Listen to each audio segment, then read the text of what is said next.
दुनिया झुकती है, लेकिन सवाल ये है तुम्हारे सामने झुके या तुम हर मोड़ पर झुकते रहोगे। तीन रास्ते, ज्ञान, ताकत और पैसा। गांव का एक लड़का था आरब, ना कोई खास पहचान, ना कोई बड़ी हैसियत, बस एक सपना, कुछ बड़ा करना है, ऐसे कि दुनिया याद रखे। लेकिन समस्या ये थी कि उसे समझ नहीं आता था कि बड़ा बनने का सही रास्ता क्या है।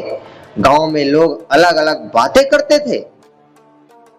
कोई कहता बेटा पढ़ लिख ले, ज्ञान सबसे बड़ी ताकत है। दूसरा कहता जमाना खराब है, ताकत होनी चाहिए वरना कोई पूछेगा नहीं। तीसरा हंसकर बोलता सारी बातें छोड़, पैसा कमा, दुनिया खुद झुकेगी। अरब उलझ गया। तीन बात सही लगती थी, लेकिन वो चुने किसे? ज्ञान का रास्ता। अरब ने सोचा सबसे पहले ज्ञान हासिल करता हूँ। वो शहर गया, छोटे से कमरे में रहने लगा। दिन रात पढ़ाई, किताब ही उसका दोस्त बन गई। लोग मस्ती करते, फिल्म देखते, लेकिन अरब बस पढ़ता रहता। धीरे धीरे वो इतना ज्ञानवान हो गया कि लोग उसे सलाह लेने लगे। एक दिन कॉलेज में प्रोफेसर ने कहा अरब तुम बहुत आगे जाओगे, तुम्हारा पास ज्ञान है।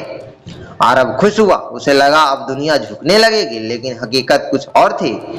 एक दिन वो नौकरी के लिए इंटरव्यू देने गया। सामने बैठा व्यक्ति उससे कम पढ़ा लिखा था, लेकिन उसका रवैया अलग था। उसने कहा तुम्हें सब आता है, लेकिन तुम में आत्मविश्वास नहीं है, तुम खुद को साबित नहीं कर सकते। अरब चुप रह गया। उसने पहली बार समझ आया केवल ज्ञान काफी नहीं है, ताकत का रास्ता। अब अरब ने सोचा अगर दुनिया ताकत से चलती तो मुझे ताकतवर बनना होगा। वो जिन जाने लगा, अपने शरीर को मजबूत बनाया, मार्शल आर्ट सीखा, आत्मविश्वास बढ़ाया। धीरे धीरे लोग उसे डरने लगे, कोई उसे उलझते नहीं थी। एक दिन गांव में एक गुंडा लोगों को परेशान कर रहा था। अरब ने उसका सम्मान किया और उसे हरा दिया। गांव के लोग बोले वाह, अब हमारे पास ताकत है, अरब हमारे साथ है। अरब को अच्छा लगा, लेकिन कुछ दिन बाद वही लोग जो उसकी तारीफ करते थे अब उसे दूरी बनाने लगे, क्योंकि डर और सम्मान में फर्क होता है। एक बुजुर्ग ने कहा बेटा लोग तुमसे डरते हैं, लेकिन दिल से तुम्हें मानते नहीं। अरब को फिर झटका लगा। उसने समझ आया केवल ताकत से लोग झुकते हैं तो हैं, लेकिन दिल से नहीं। पैसे का रास्ता। अब अरब ने तीसरा रास्ता चुना, पैसा कमाऊंगा, खूब पैसा। उसने बिजनेस शुरू किया। शुरुआत में मुश्किलें आई, नुकसान हुआ, लेकिन उसने हार नहीं मानी। धीरे धीरे उसका काम चलने लगा, फिर बढ़ने लगा और कुछ सालों में वो अमीर बन गया। अब लोग उसके पास खुद आने लगे। जो पहले उसे पहचानते नहीं थे वो भी कहने लगे भाई हम तो पहले से जानते थे कि तू बड़ा आदमी बनेगा। अरब हंसता था, लेकिन अंदर से समझ रहा था। एक दिन उसने देखा कुछ लोग सिर्फ उसके पैसे के लिए उसके पास है। उसकी मीठी बातें थी, लेकिन नियत साफ नहीं। उसने सोचा क्या यही दुनिया का सच है? उसने फिर खालीपन महसूस किया, सच्चाई का सामना। एक रात अरब अकेले बैठा था। उसके पास सब कुछ था, ज्ञान, ताकत, पैसा, लेकिन फिर भी वो खुश नहीं था। तभी उसके गुरु आए जो उसे बचपन से जानते थे। गुरु ने पूछा क्या परेशान हो? अरब बोला मेरे पास सब कुछ है, लेकिन फिर भी गलत है, कुछ कमी है। गुरु मुस्कुराए क्योंकि तुमने तीन को अलग अलग समझा, जबकि असली ताकत तीनों को मिलाने से है। अरब चौंका, मतलब तीनों का संगम। गुरु ने समझाया ज्ञान तुम्हें सही रास्ता दिखाता है, ताकत तुम्हें उस रास्ते पर टिके रहने की हिम्मत देती है, पैसा तुम्हें उस रास्ते को बड़ा बनाने का साधन देता है।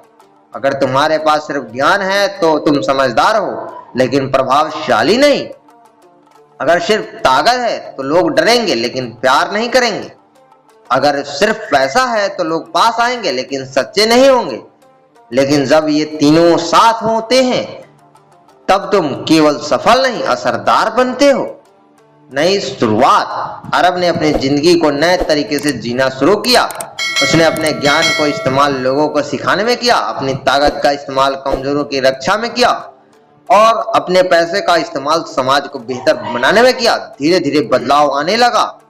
अब लोग उससे डरते नहीं थे, बल्कि उससे दिल से सम्मान देते थे। एक दिन गांव में एक बच्चा उसके पास आया और बोला, भैया मैं भी आपके जैसा बनना चाहता हूँ। आरब मुस्कुराया और बोला, मेरे जैसा नहीं, खुद को बेहतर वर्जन बनाओ। दुनिया क्यों झुकती है? सालों बाद आरब को एक बड़ा नाम बन चुका था। एक इंटरव्यू में उससे पूछा गया, आपकी सफलता का राज क्या है? आरब ने जवाब दिया, दुनिया किसी एक चीज से नहीं झुकती, दुनिया झुकती है उस इंसान के सामने जो सही समय पर ज्ञान से सोचता है, ताकत से खड़ा रहता है और पैसे से बदलाव लाता है। याद रखने वाली बात है, ज्ञान तुम्हें ऊंचा बनाता है, ताकत तुम्हें मजबूत बनाती है, पैसा तुम्हें प्रभावशाली बनाता है, लेकिन इन तीनों का संतुलन तुम्हें ऐसा इंसान बनाता है जिसके सामने दुनिया खुद झुकती है। अगर तुम चाहते हो कि दुनिया तुम्हारे पीछे चले तो पहले खुद को इतना काबिल बनाओ कि तुम्हें किसी के आगे झुकना ना पड़े। दोस्तों, यदि ये कहानी पसंद आई हो तो वीडियो को लाइक करें, दोस्तों के साथ ज्यादा से ज्यादा शेयर करना ना भूलें। मिलते हैं किसी अन्य कहानी में। जय हिंद, जय भारत।